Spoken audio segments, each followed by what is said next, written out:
Alhamdulillah tabaraka wa ta'ala wa salliman ala rasulillah Muhammadin sallallahu alaihi wasallam. Allahumma salli ala sayyidina Muhammadin al-fatih lima uliq wal khatim lima sabaq nasril haqqi bil haqqi wal hadi ila siratikal mustaqim wa ala alihi haqqa qadri wa miqdaril azim. Nasdaqal hadis kitabullah khairul hadi Muhammadin sallallahu alaihi wasallam. Syarrul umuri muhdatsatuha wa kullu bid'atin dalalah wa kullu dalalatin finnar.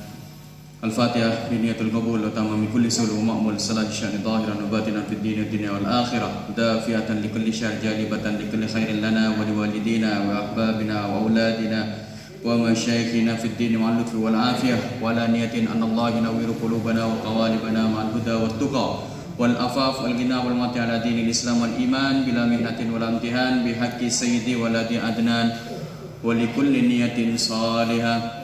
Kepada Bapak Ibu sekalian yang punya niat baik, ya, yang punya hajat, yang punya keinginan, yang punya satu permintaan dan permohonan pada Allah, monggo sami diniatkan.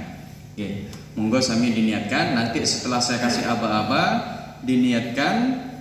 Tidak usah terlalu banyak. Pilih yang paling penting dulu. Ya, pilih yang paling penting. Jadi dengan niatkan, pengen ini ya Allah, pengen ini ya Allah, hajat saya begini ya Allah. Nanti kita Fatihahi bersama-sama. Ya, saya ulang lagi. Al-Fatihah biniyatul qabul wa tammi kulli sulm wa al-salah sya'ni zahiran wa batinan fid din dunya wal akhirah dafiatan li kulli syarr jalibatan li kulli khairin lana wa liwalidina wa aqwabina wa masyayikhina wa auladina fid din wa al-lutfi wal afiyah wa la niyatin an Allah yunawwiru qulubana wa qawalibana ma'al huda wat tuqa wal afaf wal ghina wal mati ala dinil islam wal iman bila mihnatin wal imtihan bi haqqi sayyidi waladi adnan wa li kulli niyatin salihah. Ya, monggo diniatkan.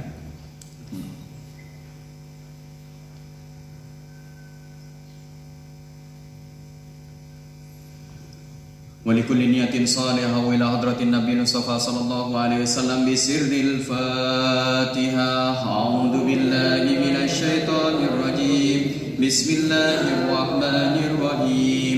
الحمد لله رب العالمين الرحمن الرحيم مالك يوم الدين إياك نعبد وإياك نستعين اهدنا الصراط المستقيم صراط الذين أنعمت عليهم غير المغضوب عليهم ولا الضالين آمين. أفضل الذكر فاعلم أنه لا إله إلا الله لا إله إلا الله لا إله إلا الله لا إله إلا الله لا إله إلا الله لا إله إلا الله لا إله إلا الله لا إله إلا الله لا إله إلا الله لا إله إلا الله لا إله إلا الله لا إله إلا الله لا إله إلا الله لا إله إلا الله الله الله الله الله الله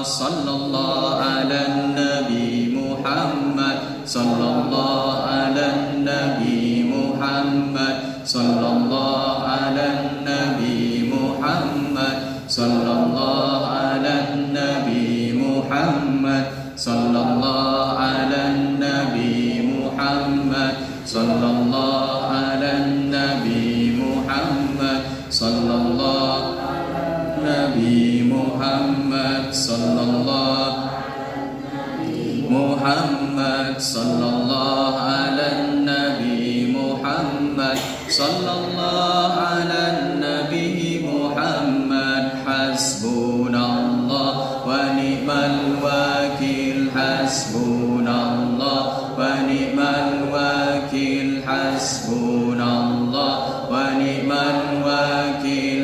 hasbunallah wa ni'mal wakil, hasbunallah wa ni'mal wakil, hasbunallah wa ni'mal wakil, hasbunallah wa ni'mal wakil, hasbunallah wa ni'mal wakil, hasbunallah wa ni'mal wakil, hasbunallah wa ni'mal wakil. Ya Latifu ya Latif, ya Latif Allah Latif, ya Latifu ya Latif, ya Latif Allah Latif, ya Latifu ya Latif, ya Latif Allah Latif, ya Latifu ya Latif, ya Latif Allah Latif, ya Latifu ya Latif, ya Latif Allah Latif, ya Latifu ya Latif, ya Latif Allah Latif, ya Latifan bi khalqi, ya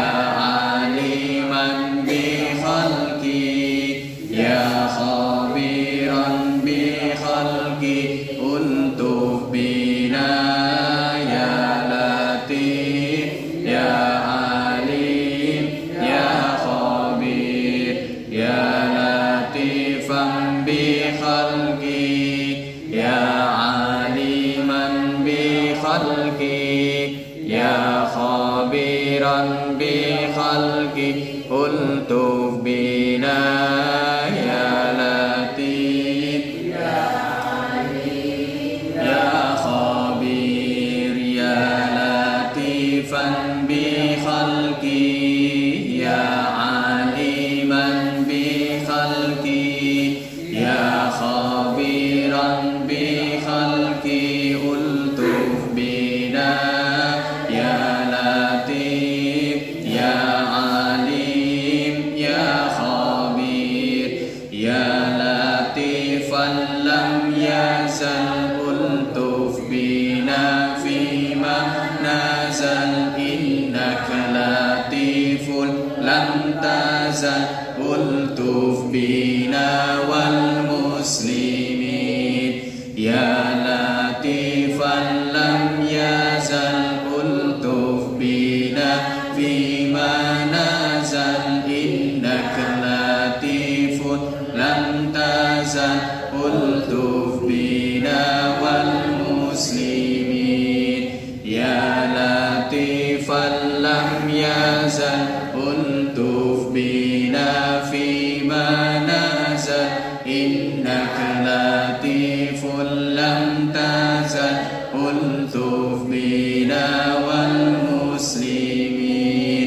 La ilaha illallah Muhammad Rasulullah, fi kulli lamhatin wa nafasin adada ma wasi'ahu ilmullah. La ilaha illallah Muhammad Rasulullah,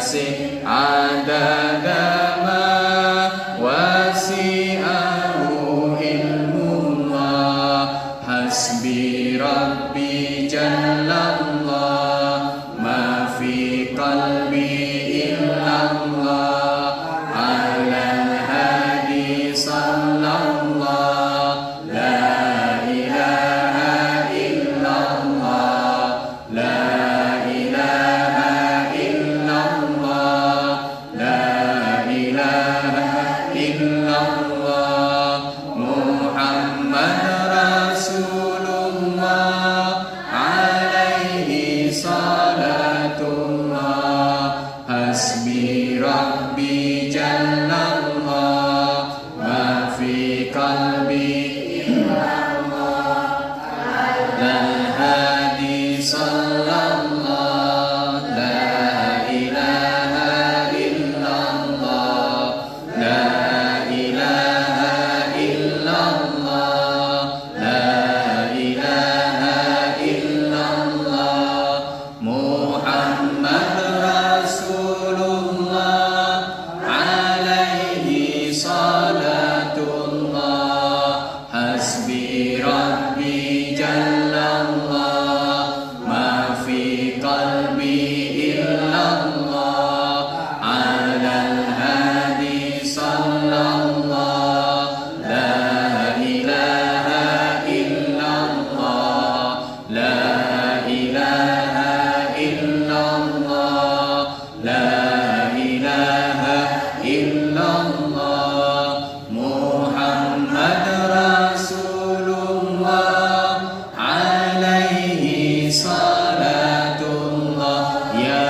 alimas sirri minna la takshifi sitra anna wa afina wa'fu anna wa kullana haitsu kunna ya alimas sirri minna la takshifi sitra anna wa afina wa'fu anna wa kullana haitsu kunna ya alimas sirri minna la takshifi sitra anna wa afina wa'fu anna wa kullana haitsu kunna Allahumma ya Rabbana cukupana luberana beras akeh duit akeh kanggo ngaji lunga haji barakahe nabi wali Allahumma ya Rabbana cukupana beras akeh duit akeh kanggo ngaji lunga haji barakahe nabi wali Allahumma ya Rabbana cukupana luberana beras akeh duit akeh kanggo ngaji lunga haji barakahe nabi wali Allahumma ya Rabbana cukupana luberana beras akeh duit akeh kanggo ngaji lunga haji barakahe nabi wali Allahumma ya Rabbana cukupana luberana beras akeh duit akeh kanggo ngaji lunga haji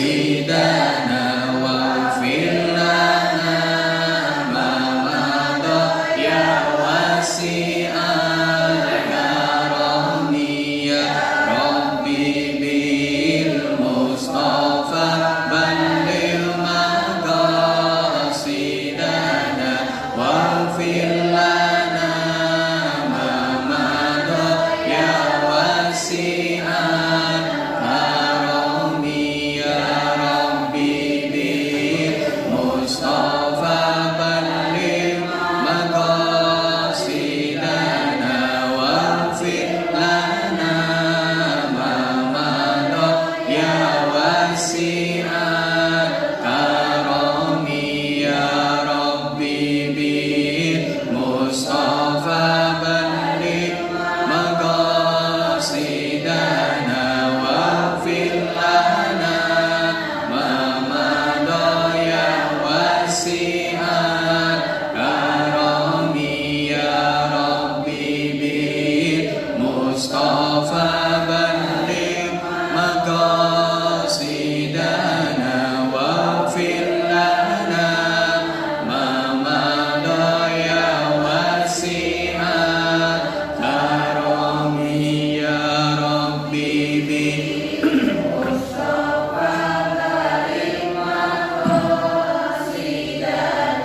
waghfir lana ma madha ya wasi'al karami ya Rabbi bil Mustafa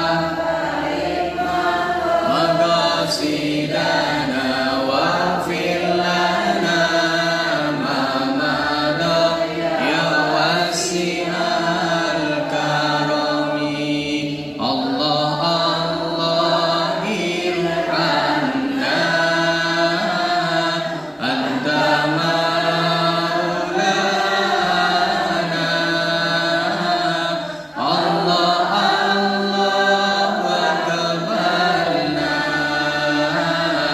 malana ghairu Allah Allah irhamna anta maulana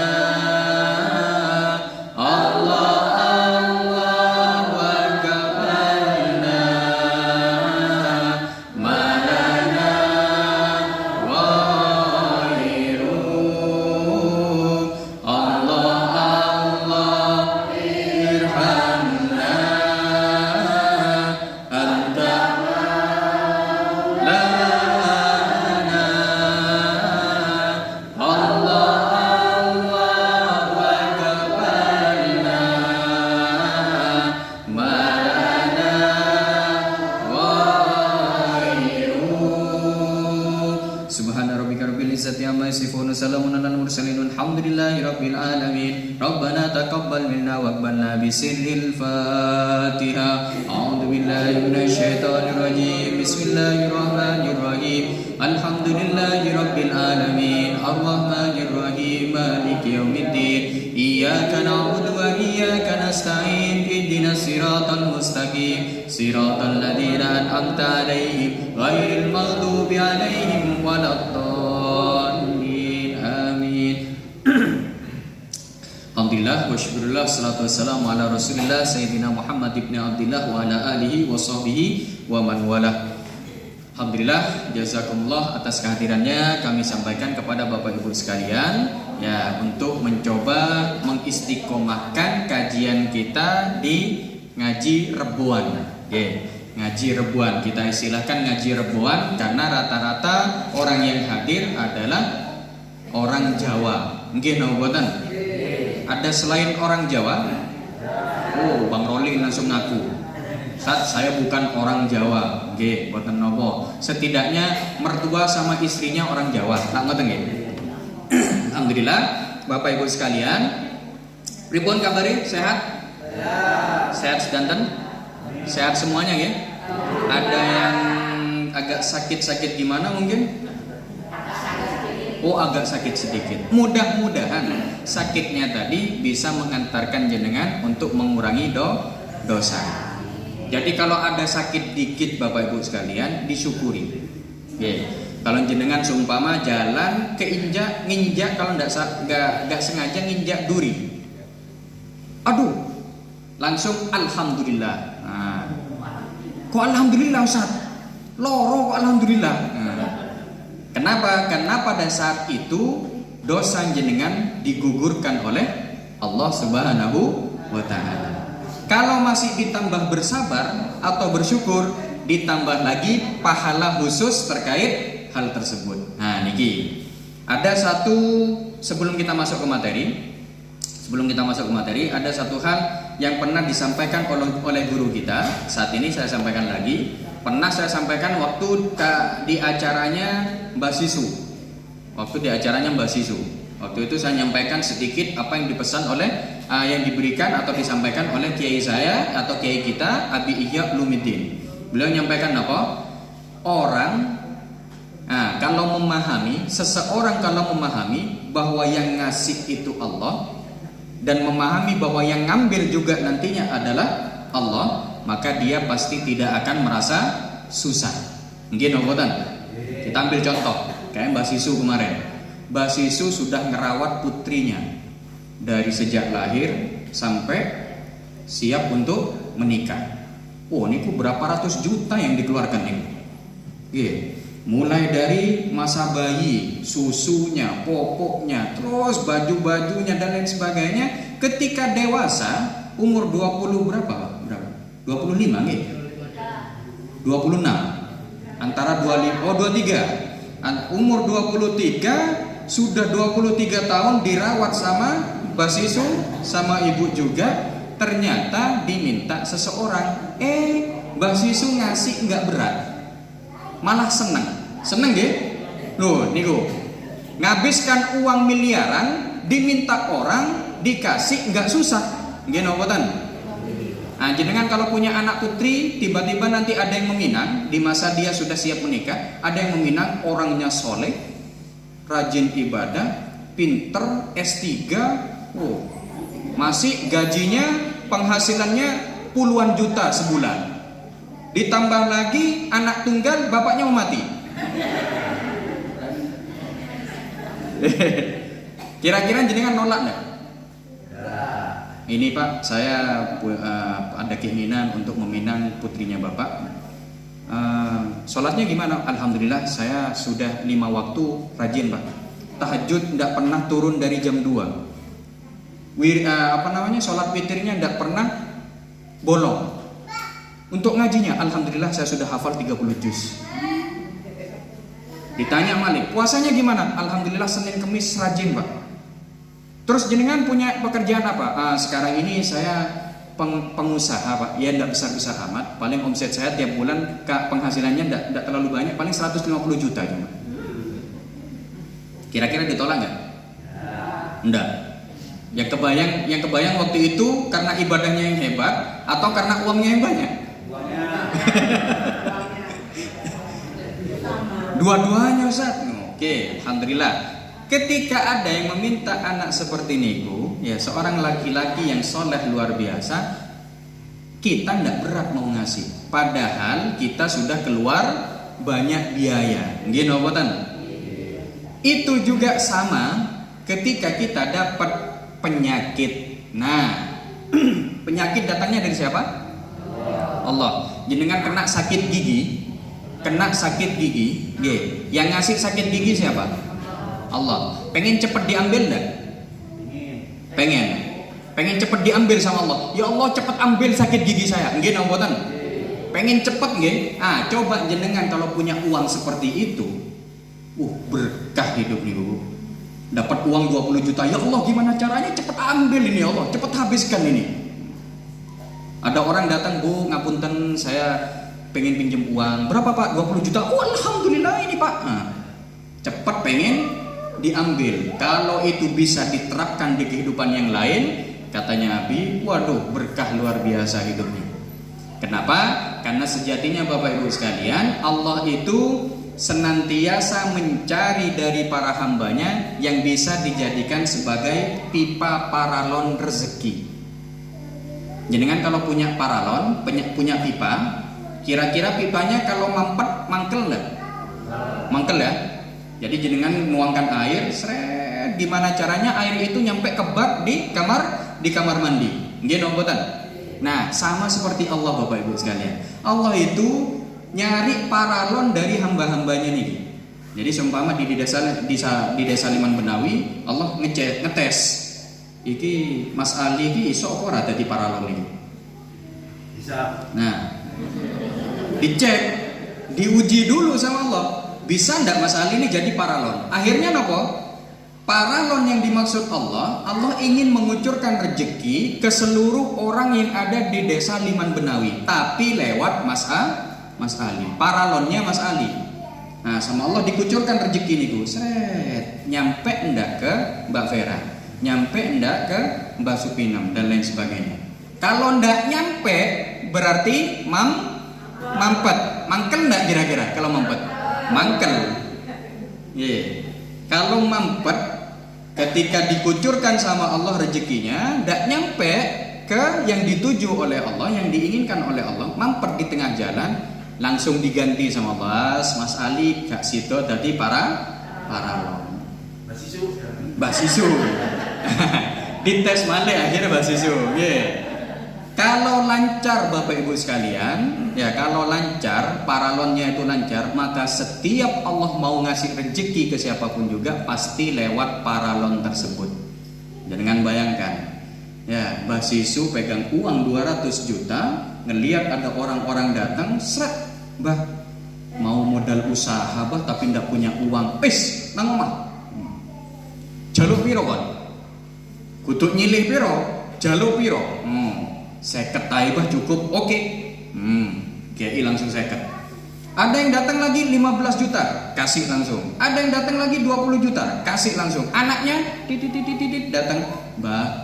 Nah, cucunya ya, putune datang, Mbah aku jaluk duit, langsung. Maknanya paralon itu berarti dia harus siap untuk loman, dermawan. Ketika sudah dermawan, Allah akan turunkan rezeki ke orang-orang lewat paralon tersebut. Jadi kalau Allah mau ngasih ke orang satu kampung, ya seperti ngadakan kegiatan semacam pasar bahagia yang dilakukan sinten Siti Ridwan niku, Mas Ridwan niku ngadakan pasar bahagia. Jenengan bayar napa boten ketika pasar bahagia niku? Ndak kan? Ndak bayar kan? Cuma tinggal ngambil aja sesuai voucher yang dimiliki. Sama seperti niku. Jadi ada yang jadi paralon, jenengan ingin dikasih rezeki oleh Allah lewat paralon tersebut. Nah, siapakah yang siap jadi paralon berikutnya? Ini dites tiap hari sama Allah. Untungnya masih belum lewat saya. Nanti kalau lewat saya, tiba-tiba ada telepon, saya transfer tidak terlalu banyak, hanya 2M. Siap-siap, siap-siap. Saya langsung pengumuman nanti di masjid. Tolong semua Bapak Ibu silakan datang ke pondok sekarang juga. Yang nggak datang telat 5 menit pulang. Nggak dapat sama sekali. Nah, yang dapat nanti tidak terlalu banyak lah. Paling saya ngasih nanti 50 juta. Ini Bapak Ibu sekalian, satu orang datang lagi ini. Nggak usah rebutan, santai satu-satu. Saya kasih. Sisanya pripun? Kan sisanya masih ada pastinya. Ada sisanya gimana? Ya rezekinya saya, rezekinya paralon. Seperti niku harus siap jadi paralon. Baiklah Bapak Ibu sekalian, itu sedikit tambahan dan pesan yang bisa saya sampaikan dari kiai saya waktu kita sowan ke beliaunya waktu di Surabaya ya, waktu saya pulang kemarin liburan. Alhamdulillah pesannya jenengan juga sudah saya sampaikan ya, bahwasanya orang-orang Liman Benawi, masyarakat Liman Benawi nanyain kapan Abi ke Lampung. Saya sampaikan, ya Abi cuma ketawa saja. Insya Allah. Ya mudah-mudahan kita doakan mudah-mudahan beliau nyampe ke sini. Jadi jenengan biar tahu guru nih Ustadz Rozi ki sopo sih. Nah, Ustadz Rozi ini kayak ngene, guru ini kayak opo. Nah, niku loh. Dengan ada bayangan kan seperti ini gurunya kayak apa sih, ilmunya seperti apa gurunya. Kalau saya masih hatam kitab niku sekitar 5 atau 7 kitab. Kalau guru saya tuh Abi Ija itu sudah ratusan kitab hatamnya. Jadi jenengan kalau punya pertanyaan, mudah-mudahan nanti kiai kita datang, jenengan punya pertanyaan, tanyakan. Jangan pertanyaannya yang gampang, tanyakan yang sulit. Ya, insya Allah dapat jawaban. Itu. Soalnya saya sering kali nanya ke beliau dengan pertanyaan yang sulit, pasti dapat jawaban. Ya, salah satu contohnya pernah, ya udahlah, kapan-kapan nanti saya sampaikan. Ya, biar ada rasa penasaran. Kalau penasaran kan asik, gitu. Kalau tidak penasaran, jenengan tidak datang lagi nanti. Alhamdulillah Bapak Ibu sekalian, pada sore hari ini kita akan membahas kajian kitab. Ya, kajian kitab. Kalau pertemuan kemarin waktu Ramadan kita membahas kitab tentang puasa, ya karangan Habib Ihya juga. Sekarang kita membahas tentang hadis, kitab hadis karangan beliau yang namanya Kitab Jala'ul Afkar. Apa artinya Jala'ul Afkar? Jala'ul Afkar niki artinya penerang pikiran. Jadi pikiran kita biar bisa terang. Caranya bagaimana? Dengan mempelajari dawuh-dawuhnya Rasulullah Shallallahu Alaihi Wasallam. Baiklah Bapak Ibu sekalian, kita masuk pada hadis pertama. Minta tolong Mas Ali dibagikan. Ya, ini saya masukkan, saya berikan ke jenengan satu persatu nanti. Ya, ditempel tidak apa-apa nggak perlu jenengan bawa lagi ketika kajian. Jenengan tempel di rumahnya, ditaruh sebagai bahan pengingat. Nah, ini hadis pertama yang saya dapat untuk pelajaran. Hadis pertama dari kitab Jala'ul Afkar, yaitu bahasan tentang niat. Itu sudah saya masukkan, sudah saya tulis di papan. Bahasan tentang niat akan kita bahas nanti. Ya, akan kita bahas. Baiklah Bapak Ibu sekalian, kita masuk pada bahasan hadisnya. Kita masuk pada redaksi hadis dan bahasan penjelasan terkait hadis tersebut. Saya bacakan hadisnya, monggo jenengan bisa perhatikan atau jenengan dicek kira-kira ada yang salah apa enggak dengan penyampaian saya. Bismillahirrahmanirrahim. An Umar bin Khattab radhiyallahu taala anhu. Ya, diriwayatkan dari Sayyidina Umar ibn Khattab radhiyallahu taala anhu. Jenengan kenal Sayyidina Umar? Kenal? Oh, pernah ketemu? Oh, saya kira pernah ketemu. Sayyidina Umar niku orang paling tegas di dalam Islam. Sebelum Islam saja sudah tegas, apalagi ketika masuk Islam. Nah, Sayyidina Umar niki Bapak Ibu sekalian punya mohon maaf, kalau ketika menghadapi Rasulullah, beliau ini punya adab yang luar biasa. Napa niku? Ada keistimewaannya Sayyidina Umar. Ketika beliau berbicara, jarak 2 kilo itu masih dengar suara beliau. Gimana yang 2 meter? Gitu. Ini saja sound ini 200 meter sudah gak kedengar. Nggih napa mboten? Nah, ini Sayyidina Umar kalau dia sudah teriak, jarak 2 kilo itu terdengar. Ya, maknanya nopo? Saking kerasnya suara beliau, saking tingginya suara beliau sampai apa? Alam seakan-akan ikut mendengar. Nah, ketika beliau masuk Islam, ya, masuk Islam, mendapatkan pelajaran adab dan akhlak dari Rasulullah. Beliau kalau berbicara ke Rasulullah, berbicara seperti orang berbisik, bahkan Rasulullah kadang sampai tidak dengar. Maaf, saya pernah dapat dari kiai saya, dari guru kita juga, Ustaz Syihab itu pernah menjelaskan apa? Sayyidina Umar itu kalau ngomong, kalau berbicara kepada Rasulullah, menanyakan tentang sesuatu atau apa, beliau berbicaranya lirik. Nyun sewu Rasul. Nyun sewu Rasul. Mohon maaf ini. Rasul itu sampai mendekatkan telinganya. Apa Umar? Sampai mendekatkan telinganya. Apa itu? Kenapa? Saking lirihnya suara beliau. Kenapa? Takut dianggap orang yang tidak berakhlak di hadapan Rasulullah. Niku saking takutnya. Padahal beliau kalau bicara ke orang lain, saya bunuh kamu. Wah gitu. Di hadapan Rasul. Nah, begini Rasul. Sampai kadang nggak dengar Rasulullah. Berarti saking luar biasanya adab Sayyidina Umar radhiyallahu taala anhu. Nah, beliau punya riwayat hadis. Pernah disampaikan Rasulullah, pernah mendapatkan dawuhnya Rasulullah terkait suatu hadis yang berbunyi, yang membahas tentang niat. Bunyinya kata semua apa? Ya, itu yang dirangkuman jenengan semuanya. Qala Rasulullah sallallahu alaihi wasallam, Sayyidina Umar pernah menyampaikan, Rasulullah Shallallahu Alaihi Wasallam bersabda, Innamal a'malu binniyah.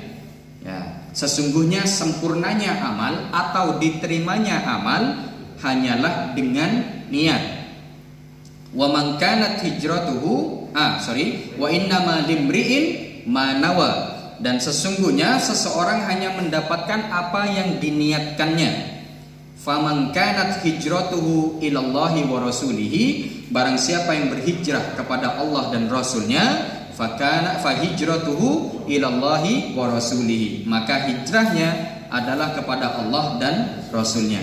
Wa man kanat hijratuhu lidunya yusibuha, dan barang siapa yang berhijrah karena dunia yang akan diperolehnya, awimra'atin yatazawwajuha, atau karena wanita yang akan dinikahinya, fahijratuhu ila ma hajara ilaihi, maka hijrahnya dinilai pada apa yang menjadi tujuan hijrahnya. Oke, ini sebetulnya hadis yang dibahas oleh Rasulullah karena berkaitan dengan hijrahnya para sahabat, yaitu yang berangkat dari Mekah menuju kota Madinah. Ternyata Bapak Ibu sekalian, hijrahnya para sahabat itu tidak semua karena ingin melaksanakan perintah Allah, tapi ada juga yang hijrah dikarenakan di Mekah sudah sulit kehidupannya, ekonominya sudah melarat, dia berangkat ke Madinah untuk mencoba peruntungan yang baik, mencoba untuk meningkatkan stabilitas ekonominya.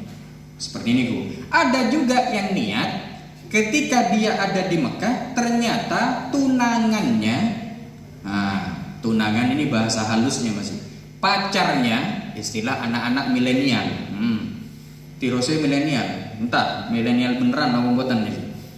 Ya, tunangannya berangkat ke Madinah, ikut Rasulullah. Melihat tunangannya berangkat, calon bojoku kok budan, aku dewe yang memakahi, wis tak melok budal lagu. Saya ikut berangkat ke Madinah. Tujuannya bukan untuk hijrah seperti yang diperintahkan oleh Rasulullah, tapi tujuannya ngejar tunangannya biar nanti bisa nikah dengan dia. Iki nek tak kejar, kena wong liya engko. Kalau saya tidak ngejar ini bisa direbut oleh orang lain. Kok agak cantik soalnya orangnya, agak manis ini, eman ini. Akhirnya dikejarlah. Nah, Rasulullah kemudian bersabda apa? Maka hijrahnya orang-orang yang berangkat itu dinilai sesuai apa yang diniatkan. Dari itulah Bapak Ibu sekalian, di bawah saya tuliskan di situ terdapat beberapa poin yang bisa kita bahas dalam hadis ini. Ada 4 poin. Yang pertama, bahasan tentang niat. Yang kedua, bahasan tentang ikhlas. Yang ketiga, bahasan tentang riya, ujub, dan sum'ah. Ini tiga-tiganya berbeda-beda, pengertiannya beda tapi tujuannya sama. Ya. Yang keempat, ada bahasan tentang hijrah. Hijrah itu apa sih? Kok sekarang kita sering dengar ada istilah hijrah yuk. Ya, kalau kita buka YouTube atau nonton TV ada ajakan untuk hijrah. Apa sih maknanya hijrah ini? Nah, nanti kita akan pelajari. Cuma kita bahas satu persatu. Kalau kita bahas 4-4-nya mungkin selesai sekitar jam 10 malam nanti. Ya.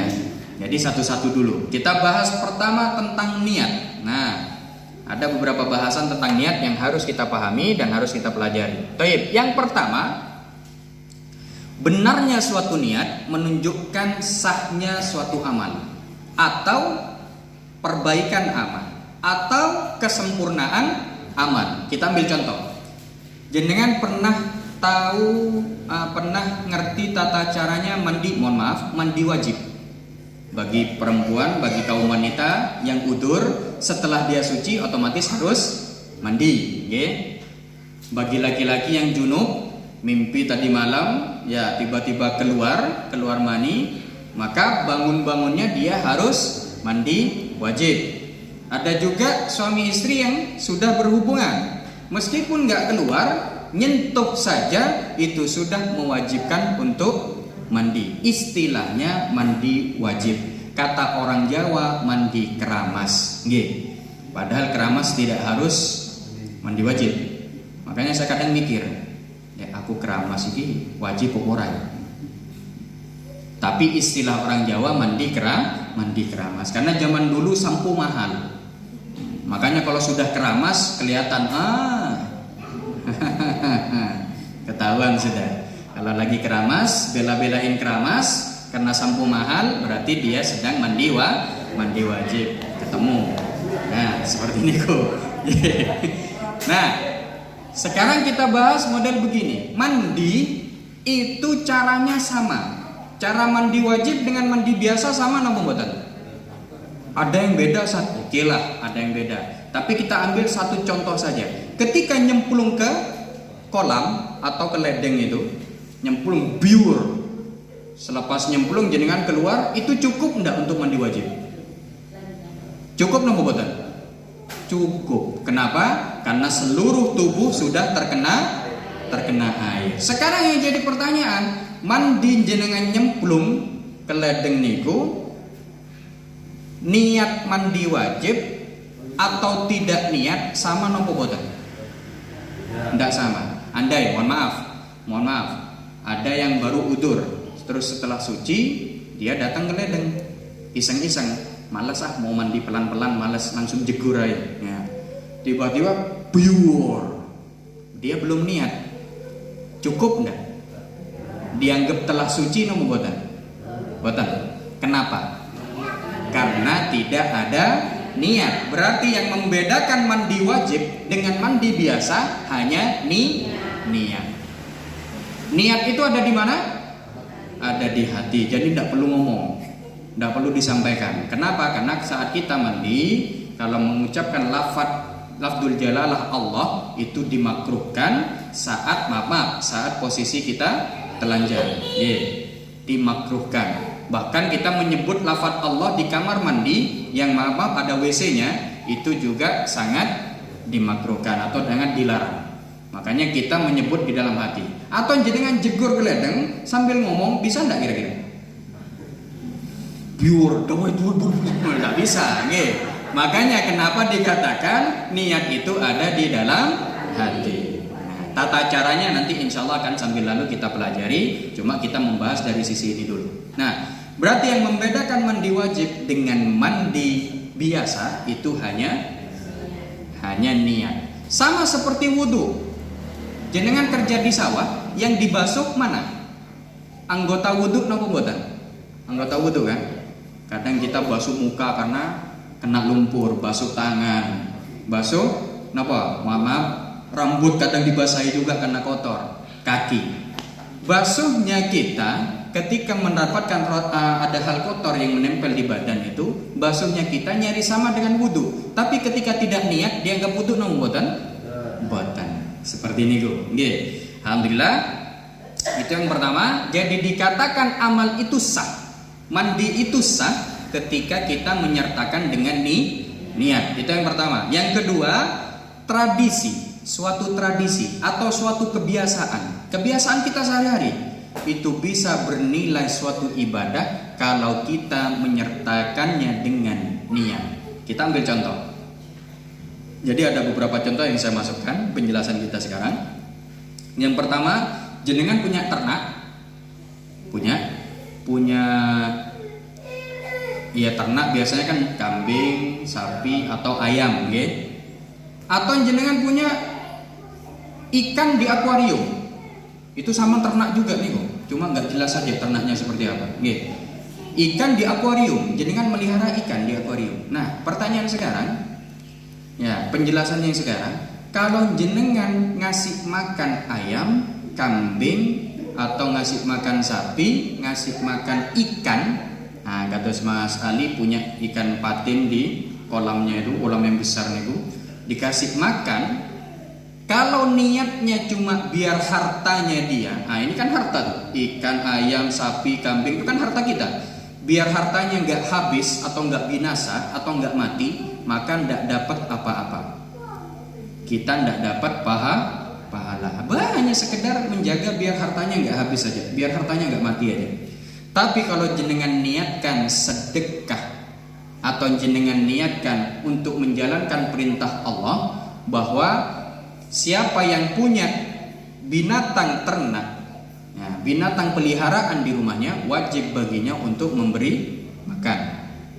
Karena ada kejadian Bapak Ibu sekalian, seorang kisah di hadis itu seorang wanita masuk neraka gara-gara kucing. Maknanya kucing gimana, Sar? Ceritanya ada kucing, bukan peliharaannya dia, ada kucing masuk mau nyuri lauknya. Akhirnya sama dia diikat gak dikasih makan. Berarti ketika diikat otomatis secara tidak langsung jadi peliharaannya dia kan, gak dikasih makan sampai mati. Akhirnya orang tersebut, di hadis Rasul ini dijelaskan, orang ini masuk neraka gara-gara kucing. Nah, kalau kita niatkan hanya untuk menjaga harta, kita tidak dapat apa-apa. Tapi kalau jenengan niatkan, ya Allah, saya punya ikan di akuarium, saya punya burung kayak Mas Ali, di sangkarnya yang diternakkan itu, Mas Ali, Bang Rolin, ya yang diternak itu. Terus ada yang punya kambing, ada yang punya sapi, diniatkan karena ini di bawah tanggungan saya, maka saya harus ngasih makan, perintah Allah begitu. Jenengan niatnya begitu. Ya Allah, saya ngasih makan karena menjalankan perintahmu. Jenengan ngasih makan dapat pahala. Tergantung niat sama buatan. Pekerjaannya sama, tapi niatnya beda. Yang dapat pahala niat yang bagaimana, yang tidak dapat yang seperti apa. Itu contoh pertama. Contoh yang kedua, biasanya jenengan kalau sudah banyak acara seperti kayak sekarang, banyak kondangan dan lain sebagainya, dapat berkat apa buatan? Dapat ya, apalagi nanti masa-masa Maulid. Waduh. Kalau Maulid di Madura nih Bu, maaf, kalau di sini saya belum menyaksikan, belum pernah nyampe ke bulan Maulid, tapi kalau di Madura setiap rumah itu ngadakan Maulid. Saya pernah menghadiri Maulid. Sore setelah asar saya datang, setelah maghrib saya datang, setelah isya saya datang. Selepas acara yang isya ini jam 8, setengah 9 ada lagi Maulid 4 kali dalam satu malam. Akhirnya saya datang, bawa pulang ke rumah, itu belum sempat pulang saya. Dari asar, maghrib, isya, setelah itu belum sempat pulang ke rumah. Saya bawa berkat 4. Nih, sedangkan di rumah saya penghuninya tidak terlalu banyak. Nah, akhirnya yang terjadi biasa nih, makanan basi, tidak layak makan lagi, sudah nggak layak untuk kita konsumsi. Nah, mau tidak mau harus kita buang. Nah, ini yang jadi pertanyaan, yang jadi pembahasan kita di sini. Ketika kita buang makanan, dapat pahala nggak buatan? Tapi kalau jenengan niatnya, ya Allah, saya buang makanan ini untuk sedekah ke ulat-ulat dan cacing yang ada di tempat sampah atau di tanah, dapat pahala nggak? Dapat. Berarti pekerjaannya buang makanan, tapi niatnya sedekah ke makhluk Allah yang lain. Dapat pahala? Kebiasaan yang sama gitu. Tidak dapat pahala, tapi bisa menjadi berpahala karena niat. Makanya usahakan jenengan kalau ada makanan yang sudah tidak layak konsumsi, daripada nanti jenengan dianggap oleh Allah sebagai orang yang mubadzir, orang yang buang-buang rezeki, lebih baik jenengan niatkan untuk sedekah. Ya Allah, saya bukan buang makanan, ya Allah, saya mau sedekah ke makhluk Engkau yang lainnya. Udah buang aja begitu aja. Nah, dianggap kita sebagai sedekah. Itu maaf, ini memang agak jijik kita dengannya. Ulat, cacing itu senang dapat makanan dari kita. Senang luar biasa mereka. Kita buang makanan, rezeki raya. Nah, mereka pesta pora waktu itu. Padahal makanan itu sudah tidak layak dimakan oleh manusia. Seperti itu. Bisa dipahami di sini? Dapat ilmu baru. Jadi kalau buang makanan sudah ngerti caranya gimana? Nah, gak usah panjang-panjang niatnya. Sedekah ya Allah, sedekah cukup. Bukan buang makanan, sedekah ya Allah. Taruh tempat sampah. Karena di tempat sampah ada juga makhluknya Allah. Oke, itu yang kedua. Yang ketiga, menyenangkan hati istri atau hati suami. Berontaklah hatinya para jomblo-jomblo. Karena belum bisa mempraktekkan. Tidak apa-apa, ada waktunya nanti. Ya, sabar, ada waktunya nanti. Tidak usah buru-buru, santai aja. Nah, menyenangkan hati istri dan suami. Jenengan kalau melakukan, ngajak rekreasi istrinya, ya bapak-bapak ini ngajak rekreasi ke istrinya ke pantai mana lah, atau ayo rekreasi ke Madura, ke rumahnya Ustaz Rozi, monggo, saya tunggu. Loh jenengan di sini Ustaz? Iya, istri saya yang nunggu maksudnya. Ya, berangkat ke Madura hanya demi untuk rekreasi. Dapat pahala enggak? Kalau niatnya sekedar rekreasi untuk santai, nggak dapat. Tapi kalau jenengan niat, oh ini bapak-bapak ini, enggak apa-apa Bu, saya dukung jenengan biar diajak rekreasi nanti. Nah, bapak-bapak niat yang ngajak rekreasi ke ibu-ibu, ya ke seluruh ibu ini atau ke anak-anaknya, ngajak demi satu hal apa? Menyenangkan anak istri. Tujuan saya ya Allah bukan untuk saya pribadi ya Allah, tapi saya niat untuk menyenangkan anak istri. Oh, pahalanya gede, besar pahalanya. Enggak apa-apa, saya dukung. Biar kira-kira nanti kalau jenengan berangkat saya diajak juga nih. Atas niku. Ya, rekreasi yang berpahala. Rekreasi berpahala niki pripun? Kalau diniatkan untuk menyenangkan anak istri. Niku Bapak Ibu Bapak sekalian nggih. Ibu-ibu gimana? Menyenangkan hati suami ada juga tata caranya. Banyak hal. Ya, banyak hal. Jadi ketika jenengan masak, jangan diniatkan pengen mangan iki aku. Jangan dulu. Kalau jenengan pengen hanya sekedar pengen makan ini, jenengan tidak dapat pahala. Niatnya gimana? Ya Allah, saya mau masak makanan kesukaan saya biar suami saya senang. Wow, nih itu pahalanya gede. Ya, jenengan masak sesuatu luar biasa, ngabiskan bahan sampai 5 juta seumpama. Bahan opo 5 juta ya. Jenengan masak luar biasa. Resep yang luar biasa, resep restoran, ala restoran sudah. Jenengan menghidangkan waktu masak sampai menghidangkan ke suaminya, ya, dengan niatan biar suaminya senang. Pas suaminya nyicipi, kalah restoran liane itu. Nah, ini gitu. Ketika makan tambah senang, pahalanya jenengan naik terus nih Bu. Oh, bertambah terus nih. Nah, seperti itulah. Kayaknya lebih gampang ibu-ibu ya Pak. Nah, seperti itulah. Makanya jenengan kalau bekerja, kalau berangkat kerja Bapak Ibu sekalian, jangan diniatkan hanya sekedar kerja biasa menjalankan kewajiban, jangan. Nanggung. Niatkan cek seneng bojoku. Wah, iki ya, aku budal saiki cek seneng bojoku. Biar seneng istri atau biar seneng anaknya atau napa keluarganya juga biar ngerasa mereka bahagia dengan kita bekerja. Padahal pulang kerja nggak dapat apa-apa. Nah, tapi setidaknya kita dapat pahala. Baik, itu yang ketiga, menyenangkan istri atau suami. Yang keempat, tata cara. Mohon maaf, kita terbiasa duduk-duduk di masjid. Gini obotan. Kalau jenengan sekedar duduk, ngobrol, santai, istirahat, dapat pahala obotan. Tapi kalau jenengan niatkan itikaf tapi ngobrol di masjid nih, yang penting jangan ngegosip. Jadi masuk ke masjid, niat itikaf, ngobrolnya ngobrol terkait terkait apa istilahnya? Pokoknya bahasan di masyarakat ini seperti apa? Masa depan ke depan. Ya, yang namanya masa depan ke depan masih. Ya, membahas tentang masa depan. Ini dapat pahala enggak? Selama jenengan duduk di masjid, enggak keluar dari sana, dianggap iktikaf. Makanya jangan lupa, kalau masuk masjid, meskipun hanya sekedar nyalakan kipas, waduh mereka. Yang penting masuk masjid dulu, duduk bentar. Ya Allah, niat itikaf. Padahal hanya pengen dapat kipas saja. Tidak apa-apa. Karena ketika kita keluar, selama ada di masjid, kita dapat pahala itikaf. Beda nomotan. Pekerjaannya sama, tapi hasilnya beda. Yang membedakan apa? Niat. Seperti itulah. Untung masjid kita masih belum ada AC.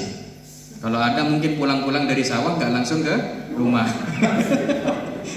Mampir masjid saya, tapi lapo itikaf jadi ustaz dulu. Ya seperti itulah. Itu berikutnya. Nah, sekarang masuk bahasan yang belajar agama gimana Ustaz? Nah, ini yang kayak kita sekarang kan lagi belajar agama. Niatnya yang baik seperti apa? Kita niatkan kita belajar agama demi keselamatan agama kita dan juga anak cucu. Niki, kita belajar agama sekarang, anak cucunya ikut. Enggak. Nah, diniatkan saja untuk keselamatan agama saya dan juga agamanya anak cucu. Kenapa? Karena belajar ilmu agama keberkahannya tidak hanya kena ke kita, tapi juga kena ke anak cucu kita nanti. Tidak ada yang tahu Bapak Ibu sekalian. Maaf, kita ambil salah satu contoh. Saya kalau ngambil contoh yang orang lain takut jenengan tidak percaya. Contoh saya pribadi aja. Saya punya kakek bukan kiai. Saya punya abah bukan kiai. Saya punya kakek dari umi bukan kiai. Umi saya juga bukan bu nyai. Lah terus jenengan kok bisa Ustaz? Duduk di kursi, gaya-gaya pegang mic, ngecopros dari awal sampai akhir. Ngomong ayo Ustaz gitu. Kok bisa jenengan dipanggil Ustaz? Begitulah, karena saya yakin dan saya tahu dengan mata kepala saya sendiri yang namanya mbah saya dari abah niku, yang namanya mbah dari umi juga, abah saya juga, umi saya juga, semuanya suka ke ulama. Ini gitu. Memang gak ikut ngaji, tapi ketika ada ulama datang ke rumah, penghormatannya luar biasa. Dihormati luar biasa. Abi niku pernah nyampe ke rumah, yang namanya abah niku, biasanya abah ini kalau ketemu sama orang tamu biasa gitu, ngomongnya begini. Itu dari awal sampai akhir Abi begini terus. Ya Allah, saya nyaksikan sendiri waktu itu almarhum ini. Luar biasa. Akhirnya apa? Berkahnya tidak didapatkan beliau, tidak hanya didapatkan beliau, tapi juga nyambung ke anaknya. Makanya sekarang saya dimuliakan bukan usaha saya, tapi usahanya siapa? Orang tua. Orang tua saya yang punya usaha itu. Siapa tahu yang hadir ngaji sekarang, oke lah, tidak apa-apa, tidak ada yang jadi ulama, tapi bisa jadi putra putrinya, anak cucunya bangkit semuanya tercetak menjadi ulama besar. Makanya saya berharap sumber ulama Indonesia itu ada di Desa Liman Menawi. Saya berharap itu. Saya tidak minta macam-macam, tidak berharap mimpi tinggi-tinggi, enggak. Bas mimpinya di situ aja. Mimpi, mudah-mudahan nanti di sini kaya semuanya. Kalau kaya, mau zakat kemana jenengan? Bingung pasti.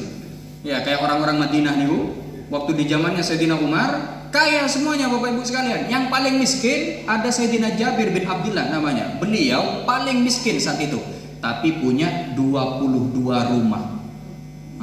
Itu paling miskin. Berarti kalau jenengan paling miskinnya punya 22 rumah, kira-kira gimana? Jual satu kaya sudah. Ya, masih ada 21, santai aja. Ya, seperti itulah. Jadi saat mereka mengeluarkan zakat, bingung mau ngasih ke siapa zakat ini. Dikasih ke temannya, jangan kasih ke saya. Kenapa? Saya juga mengeluarkan zakat. Ya, kamu aja yang saya kasih. Jangan, zakat saya ini bingung juga. Dikumpulkanlah oleh Sayyidina Umar jadi satu, dikirim ke daerah-daerah kaum muslimin yang miskin. Saking bingungnya. Makanya jenengan, saya tidak berharap jenengan kaya, karena orang kaya kadang lupa.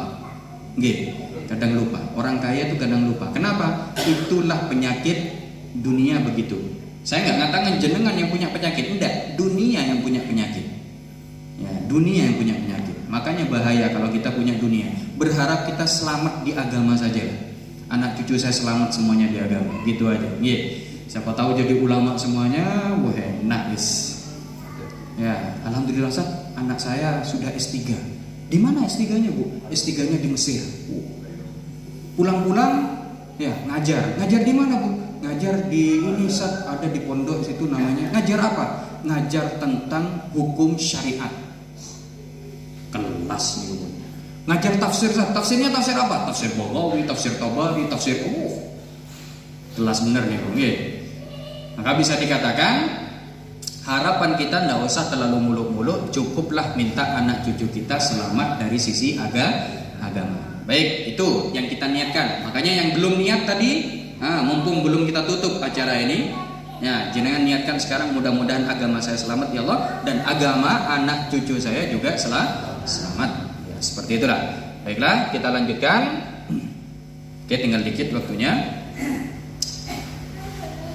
Oke, kita anggap cukup sedikit aja ya pembahasan terkait niat. Nanti kita lanjutkan di pertemuan berikutnya. Sebelum kita tutup, yang mungkin ada pertanyaan terkait materi atau di luar materi, mangga. Saya kasih kesempatan. Iya, mangga. Waalaikumsalam warahmatullahi wabarakatuh. Mandi tadi ya Pak. Nggih. Kan mandi dilahirkan. Kalau mandi pakai kayu tuh niatnya tuh waktu kan seperti biasa ada tata caranya. Kalau mandi dilahirkan belum katanya kalau kita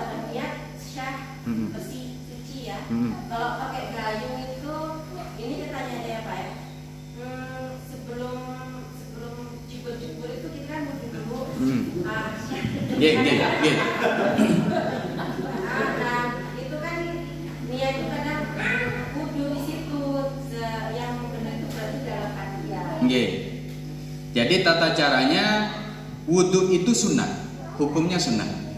Ya wudhu niku hukumnya sunnah. Andai kata kita ndak wudhu saat boleh, tetap sah. Hanya saja eman-eman lah, wudhu dulu aja. Ya sama seperti kita saat makan.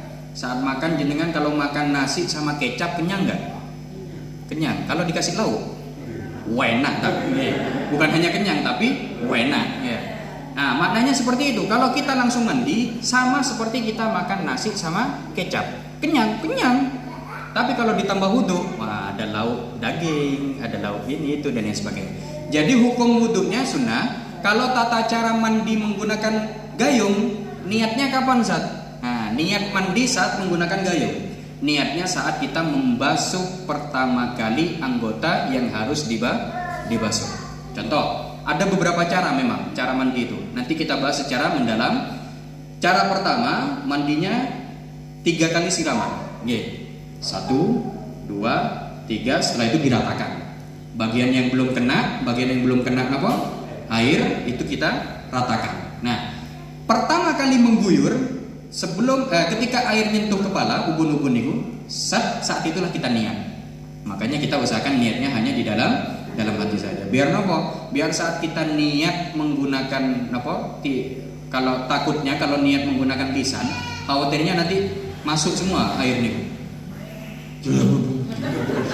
Masuk semua gitu. Nah, daripada nanti masuk, oke lah kalau nggak ada sampo. Kalau pakai sampo, waduh, mabuk semua ini kan gitu. Makanya diusahakan dalam hati saja saat pertama kali mengguyur gayung. Gitu. Siraman pertama, siraman kedua tidak perlu niat lagi. Siraman ketiga tidak perlu niat lagi. Ada tata cara lain. Tata cara yang lain, saya punya 3 cara untuk mandi wajib niku. 4 lah, termasuk dengan yang jegur langsung menyelam niku. Bukan tenggelam ya, tapi menyelam. Kalau tenggelam suci semuanya nanti. Nah, jadi 4 cara. Cara yang pertama dengan cara langsung menyebur, jegur langsung ke mana? Ke kolam atau mana lah. Yang kedua mandi dengan 3 kali guyuran. Yang ketiga 7 basuhan atau 7 guyuran. Nah ini dipisah-pisah. Dipisah-pisah maksudnya gimana Sar? Pertama basuh kepala. Jadi kepala 1 kali. Sambil niat. Niatnya pasti di pertama kali guyuran. Niku. Basah, selesai, sudah rata, baru masuk ke bagian kanan depan. Kanan depan. G. Jadi jenengan paruh. Maksudnya di paruh itu enggak usah ngambil pisau. G. Ya dibayangkan saja lah, di paruh bagian kanan depan. Itu yang kedua. Yang ketiga bagian kanan belakang. Ya, itu yang ketiga. Yang keempat bagian kiri depan. Yang kelima bagian kiri belakang. Keenam, basuhan keenam di mana? Bagian depan semua dari atas. Kalau tadi bagian depan itu hanya dari sini. Karena kepala sudah kan. Nah, basuhan yang keenam dari atas depan semua. Sampai bawah. Yang ketujuh, bagian belakang dari atas. Itu cara yang ketiga. Cara yang keempat, basuh kepala 3 kali. Jadi niatnya yang pertama tetap nawaitu nawaitul ghusla bi raf'il hadasil akbar dan seterusnya itu dalam hati. Basuh pertama basahin kepala 1 kali. Kedua basahin lagi kepala, ketiga kepala lagi, jadi kepala 3 kali. Nah, yang keempat kanan bagian depan. Yang kelima kanan bagian belakang, yang keenam kiri bagian depan, yang ketujuh kiri bagian belakang. Selepas itu doa setelah mandi. Mau pakai yang mana yang enak?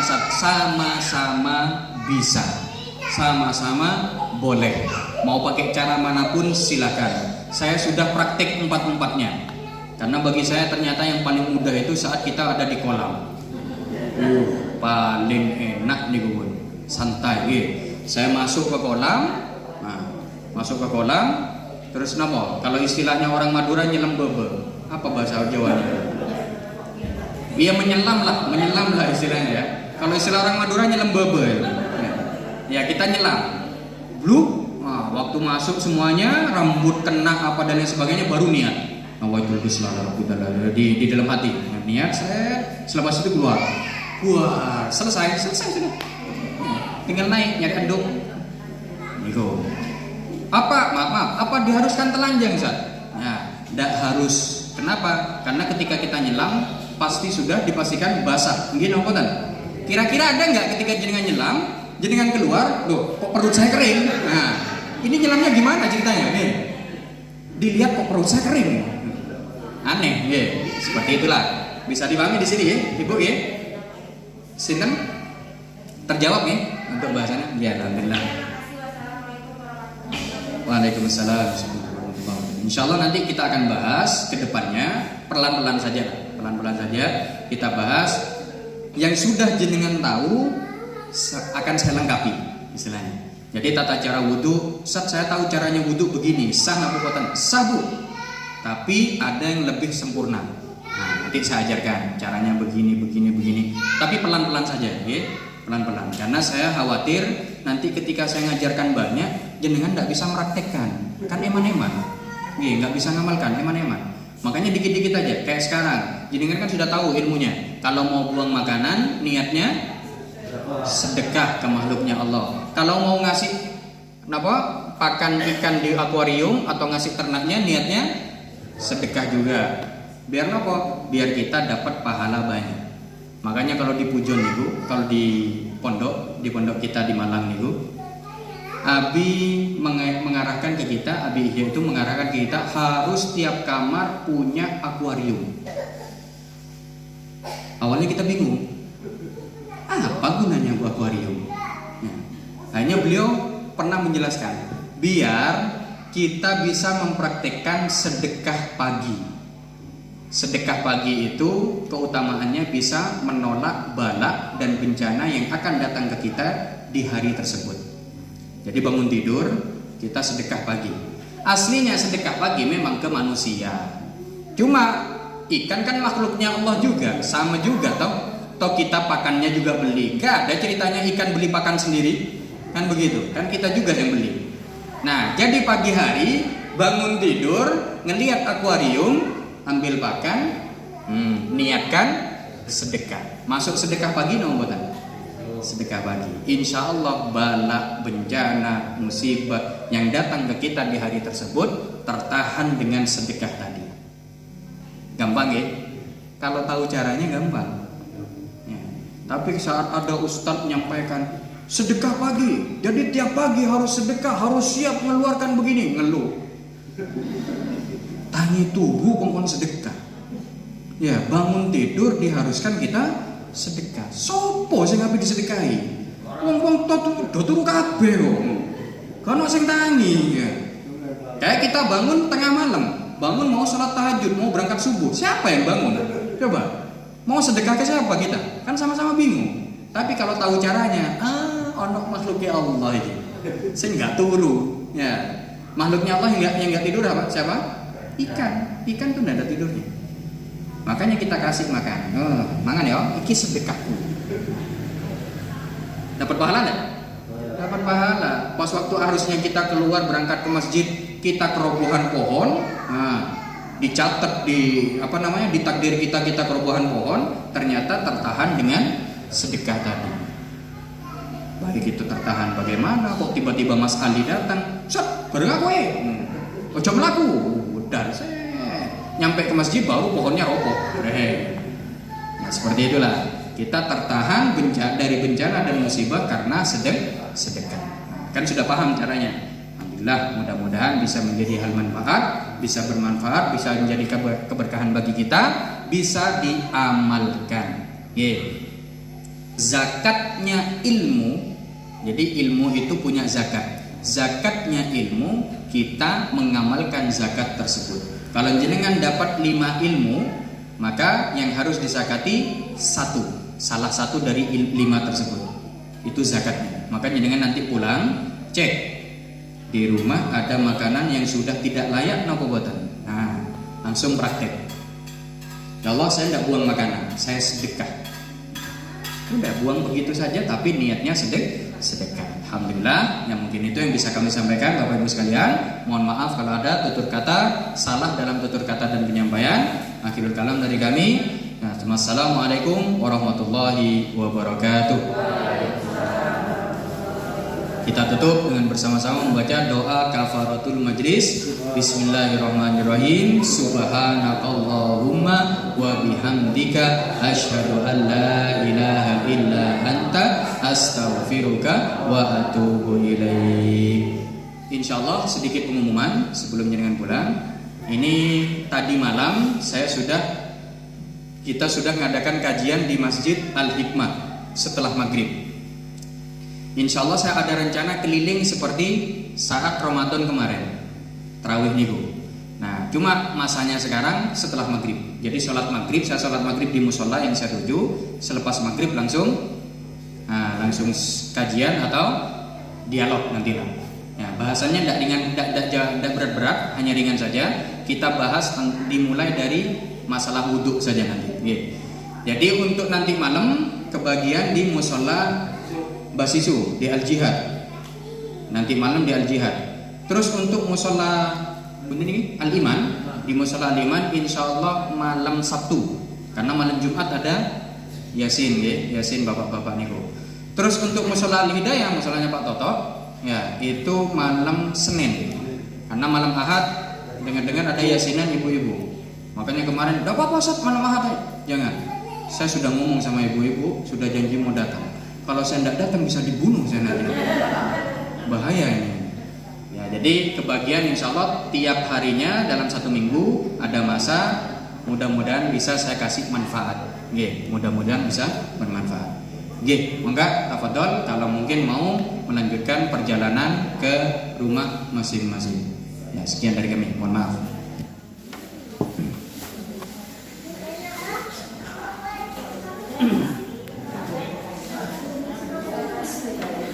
Oh.